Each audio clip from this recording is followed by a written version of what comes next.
Addictive getting stories, isn't it? Yes. I've always had immense respect for the people who did and do. And of course, you get one, and then you want another one, don't you?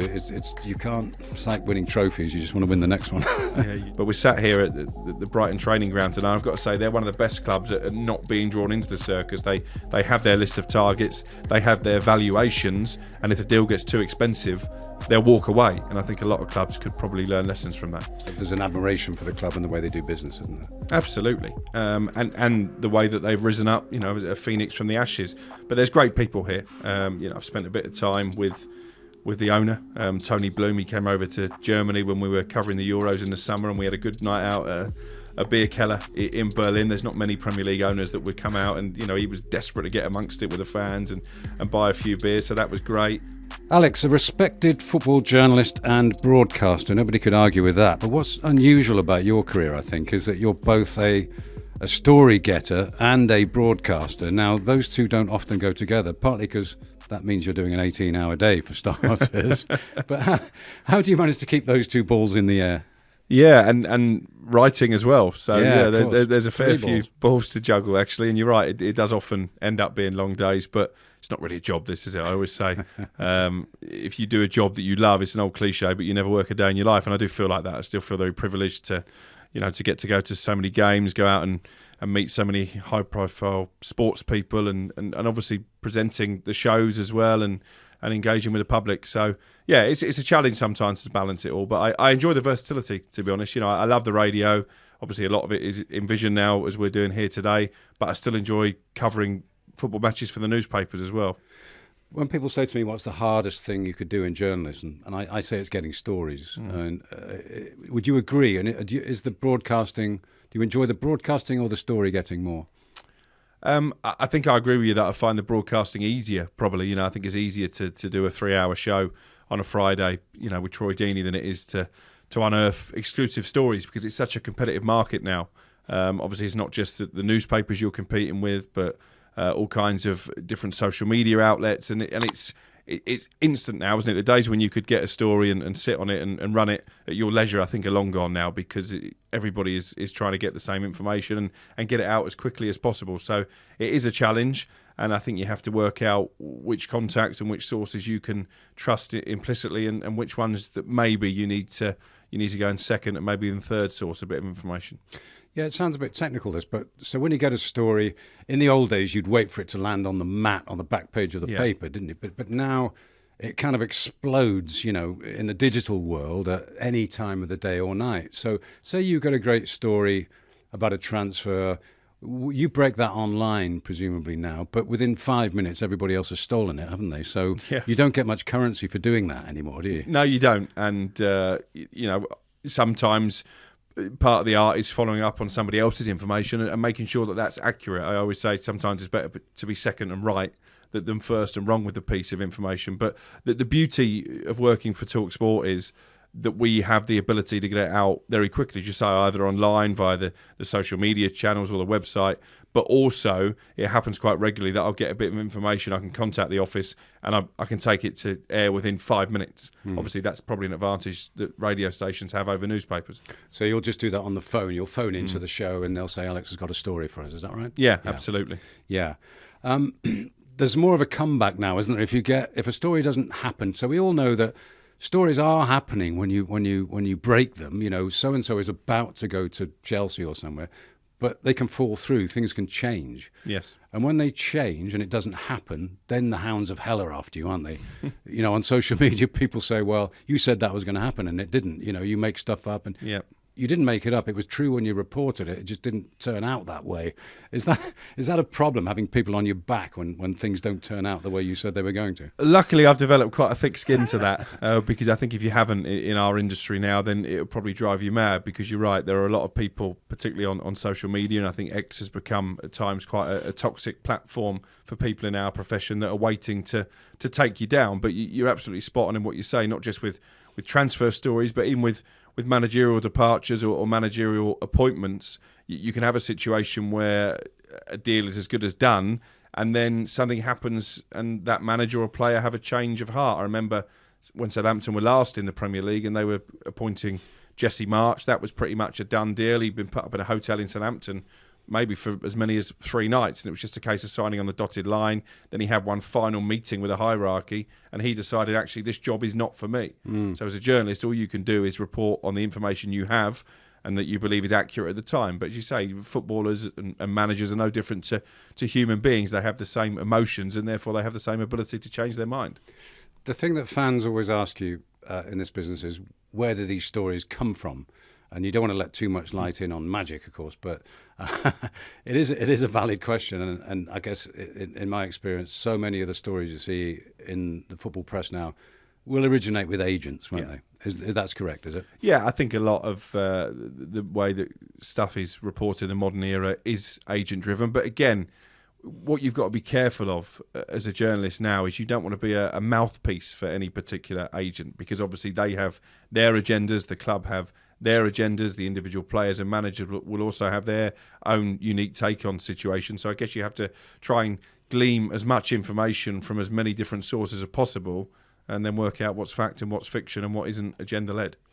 Yeah, and just because people wouldn't necessarily understand this, just explain why an agent might plant a story, what the agenda might be.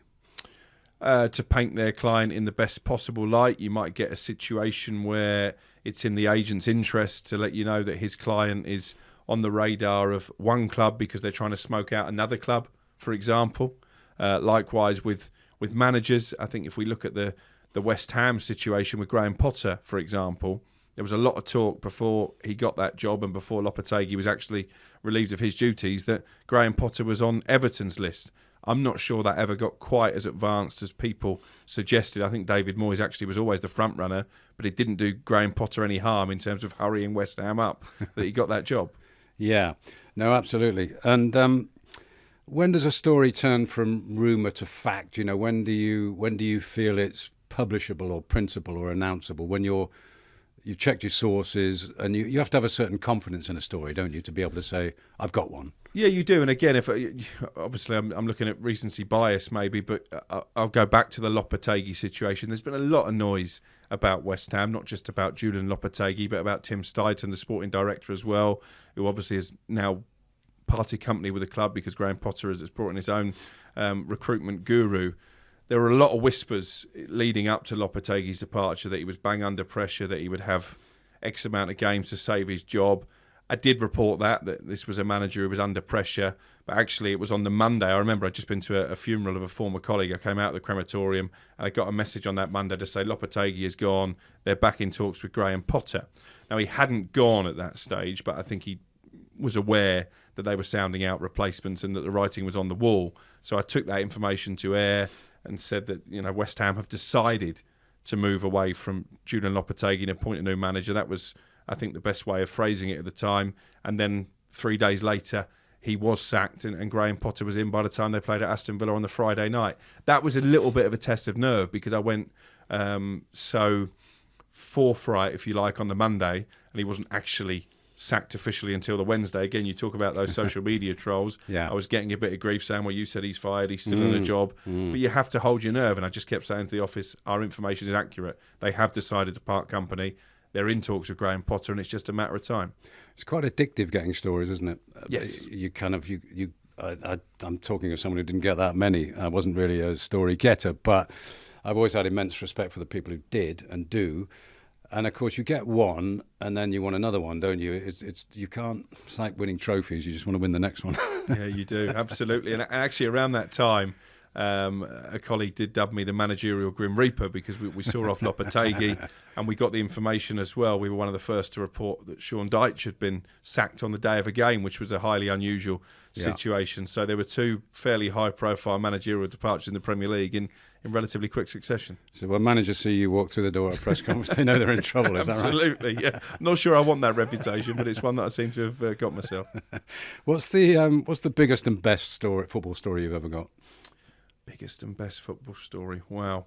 One that stands out, again, just because of the circumstance, I think was Joe Hart being dropped from the England squad for the 2018 World Cup. I think I'm right in saying that he was Roy Hodgson's #1 at Euro 2016, that ill-fated tournament. I'm sure he kept goal against Iceland. Yeah. And it was a big deal at the time because this was a high-profile England international who everybody assumed would be part of the squad for Russia in 2018. Again, I got the nod probably 3 days before the squad was officially announced that Joe Hart wouldn't be going and that Nick Pope and Jack Butland, two relatively rookie goalkeepers at the time, would be part of the squad. I was working mainly for newspapers back then, so I took it to the Sun, who were the best payers at the time, for that type of story, and said, I've got an exclusive for you. And I remember it came quite late at night. It must have been about 9:45 when I got the call, and as you'll know, the cut-off point really for first editions of the newspapers is 10:30. So it had to be a pretty quick turnaround, but I bashed out 400 words for them, and then I got a call from their office 10 minutes before deadline saying, look, we've spoken to one of our reporters who's close to the England camp, and they're adamant that nobody has been told yet whether they're in the squad or not. I was confident in my information. The source was impeccable. So I said, look, it's your call. You've got 10 minutes to make the judgment. We can run this exclusive and we're going to look good when the squad is announced, or you can scrap it and you're going to feel a bit silly when the squad's announced and Joe Hart isn't in it. They decided to back my judgment. They ran the story on the back page. 3 days later, he was left out of the squad. But again, even though you're confident in your information, 3 days is a long time between story and official announcement. It is. It is. And clubs now, so Brighton are very straight with the press and very helpful, but some clubs it gets complicated, doesn't it? Because I've got to be careful what I say here, but there's a corporate level of communications now with clubs because they're huge corporations, and it's difficult to battle your way through that sometimes, isn't it? You know, the drawbridge goes up, really, particularly in relation to price-sensitive stories, big money stories. They don't communicate in the way that they used to. Let's put it that way. Has that made your job harder? Yeah, I think it has, and also we live in an age where a lot of clubs actively brief a certain number of journalists who cover that club on a regular basis, and if you go away from that brief and you source your own information, then you can almost find yourself on the outside looking in. That happened actually with one of the top clubs in the summer. I won't go into too much detail, but I ran a story that directly opposed their briefing. And I got a bit of heat from the club for not sticking to their briefing, not towing the party line. But that's never really been my style, to be honest. I've not been one to follow the crowd over the course of my career. I suppose you end up, in a way, you kind of end up more respected if you don't follow the crowd, don't you? Because they may not like it at the time, but they end up respecting you more as a journalist because they know you're doing the job. Yeah, and I guess maybe they see you as a little bit more dangerous if you're out there looking for your own information rather than just swallowing the club brief. That's not to say, listen, there's some brilliant journalists out there, and sometimes you do have to carry favour with the club because it might serve you well in the future. So it's a difficult balancing act. Yeah, transfers have always been big, but it just seems to me that they've reached a level of frenzy now where in the windows you get clubs with... The fans are they're on tenterhooks the whole time to see which player their club's going to sign, and if they've signed a player for 20 million, the fans are saying we needed one for 40 million. Do you know what I mean? There's this kind of, everybody's an expert on the price, the value, how much you're going to spend, how much you're going to sell for, and everybody seems to think that the only way to success these days is to buy a load of players in the window, particularly in the summer.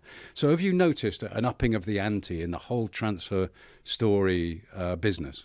Absolutely, and I think probably Sky Sports News and my colleague Jim White's famous yellow tie started that trend, and transfer deadline day was an event, wasn't it? I know people back in the glory days of Sky Sports News that used to literally put the day off work so they could watch the drama unfold. Obviously, it's changed a little bit, and I think at talkSPORT, because we now have our YouTube channel and we're available on Freeview as well, we're trying to compete with Sky Sports, and I think we're doing a good job of that. But I remember it going back to the summer. We did our live show and we had to, myself and Carlton Cole, former West Ham striker, we had to judge who'd won the transfer window. And actually, we both said West Ham.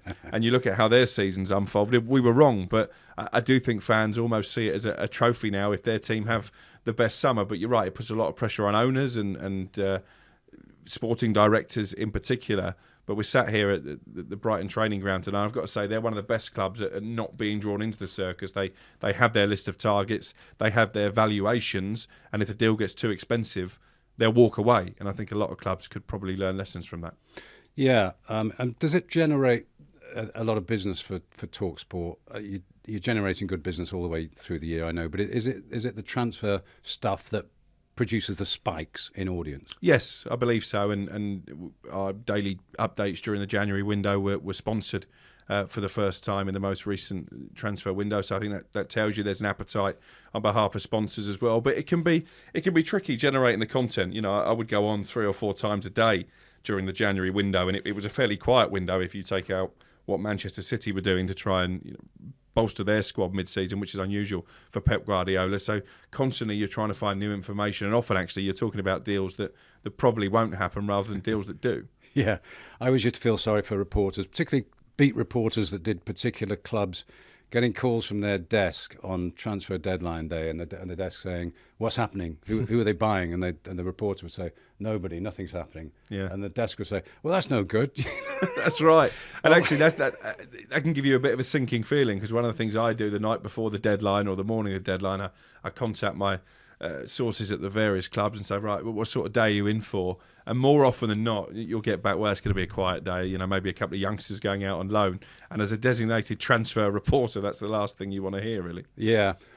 I mean, I'd imagine that you've dealt with Harry Redknapp a lot, and the car window wound down at the training ground, the news dispensed through the car window. It doesn't happen like that anymore. It doesn't. And actually, Harry was one of the first high-profile managers that I really covered. And he was great. I had his mobile number, I had his home phone number, and you could ring him during a transfer window and get information. Same with the owner, Milan Mandaric at the time. It's a little bit more difficult now.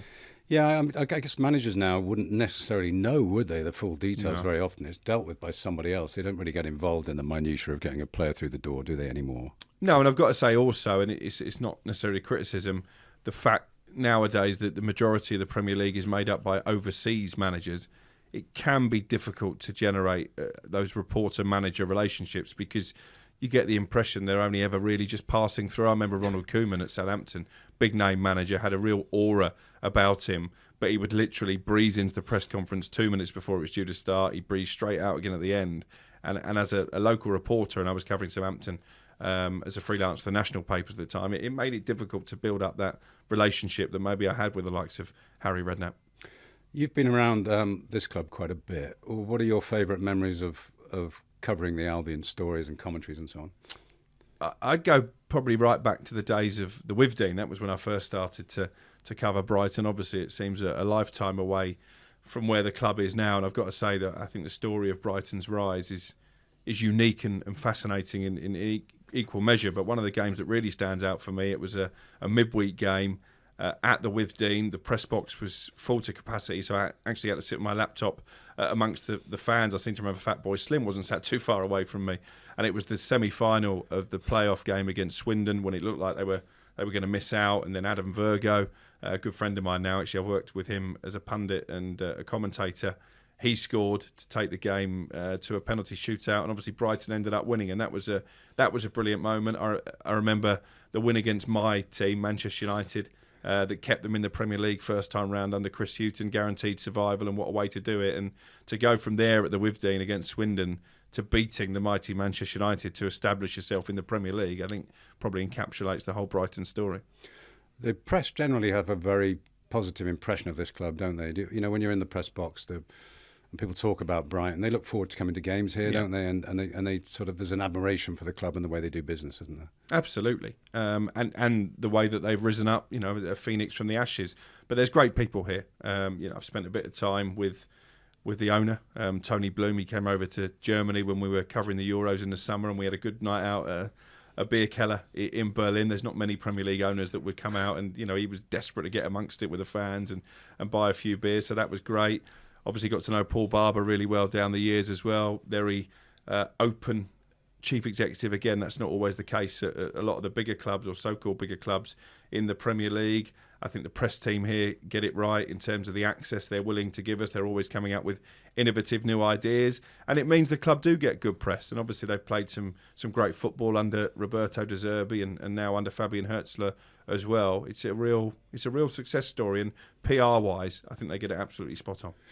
You are quite a rarity in making that transition from written press to broadcasting and commentating. How did that come about? You just had a natural skill for it, I suppose.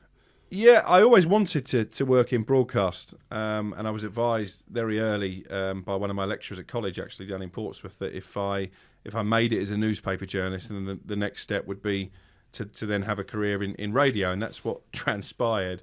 It wasn't a unique path because I got my big break in radio in quite unusual circumstances. So I got to know Sam Matterface, now a colleague at talkSPORT, very well when he was head of programming at the Key Radio, local station in Portsmouth that covered the club. And he came to my house one night. We had a few drinks. I seem to remember we probably drunk most of a litre of whiskey between us. And I said, I can do your job. I can commentate. And he said, go on then, show me. So we played a game of FIFA on the PlayStation. And I commentated. And he said, you know what, you're not bad. He said, how about next week you do half and half? And me, Pompey were playing Gillingham in the FA Cup. And that's where my big break came in radio. Well, if you impressed him when you're on the wrong end of a leash from Scott, you must have been brilliant. That's all I can say. And we all get, young aspiring sports journalists, football journalists asking us for advice. And I always say my first bit of advice is don't try and get into print journalism because it's on the way out. Well, so, think about digital and audio and video and all the rest of it. You've flown, you've swum with the tide and adapted to the different demands in the industry. What would you say to a young football journalist now trying to start out in the business?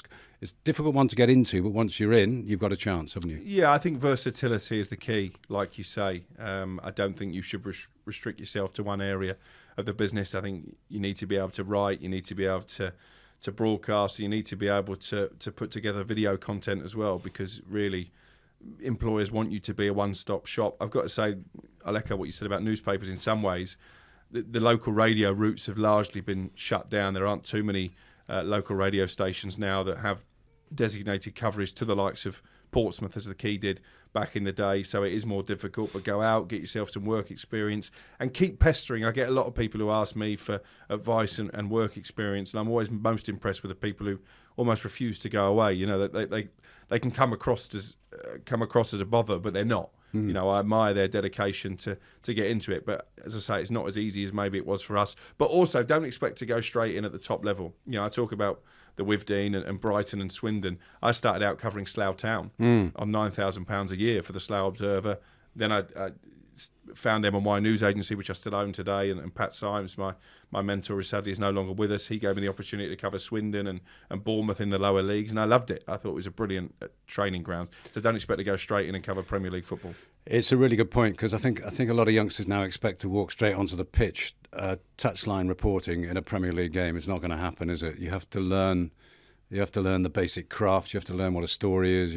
And most of all, I'd say, I'm sure I guess you'd agree, you have to talk to people and listen and learn. Absolutely. Don't walk in telling everybody what you think. Your opinion is great, but it's not the main thing. What you really have to do is listen and learn from people who know. I agree. Yeah. And again, I think there's a lot of people now who don't necessarily want to be journalists and story getters. They want to be influencers, write those opinion pieces, write those tactical pieces. But I still think there's a lot to be said for learning the basic trade of journalism: who, what, where, when, why. It's always stuck with me. Completely. So, and again, not many people go from football to dancing on ice. How did that? I don't mean you were dancing on ice. You were commentating on it. Yes. How did that happen? Again, I seem to make a habit of following in Sam Matterface's footsteps. So he got the gig because he's obviously a commentator at ITV. He's their main football commentator now, and they needed someone to step in at short notice. He did it for 7 years. He was only planning, I think, on doing it for one series. But when he was forced to miss Dancing on Ice because he was covering FA Cup football or the EFL Cup final, I came in as his understudy. He decided this season that he wasn't going to do it anymore, and I had to go through the process. It wasn't just they handed it over to me, but obviously because I'd done it reasonably well previously, I've now got the gig on a full-time basis, and I've got to say it's a very different environment, very different skill set. Sat on an ice rink, working in television to being at a Cole football ground on a Sunday afternoon in January. I can picture your face when you got the call, though. The first call that said, "Would you be interested?"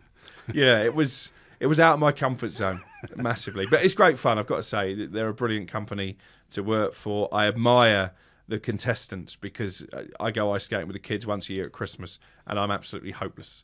And even Sir Steve Redgrave, who wasn't particularly good, at ice skating. I tell you what, he's 100 times better at me than ice skating, and I wouldn't even attempt what he did. Well, he's stubborn, let's face it.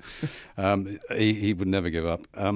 So let's do some quick fire questions, Alex. Bobby Zamora or Glenn Murray?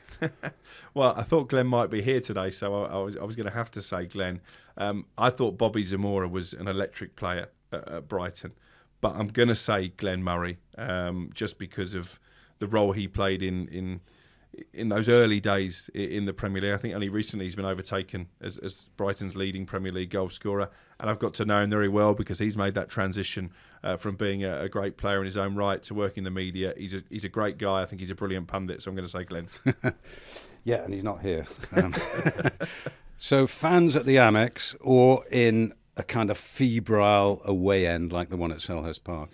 I've got to say, I think for a modern stadium, the Amex creates a brilliant atmosphere. It's not a soulless type arena. I don't want to pick out clubs here, but like the Riverside and even St Mary's, Southampton, you can't compare that to the atmosphere at the Dell. I love going to the Amex, particularly a night game under the lights. I was there Saturday night when they beat Chelsea in the FA Cup, and it was a brilliant occasion.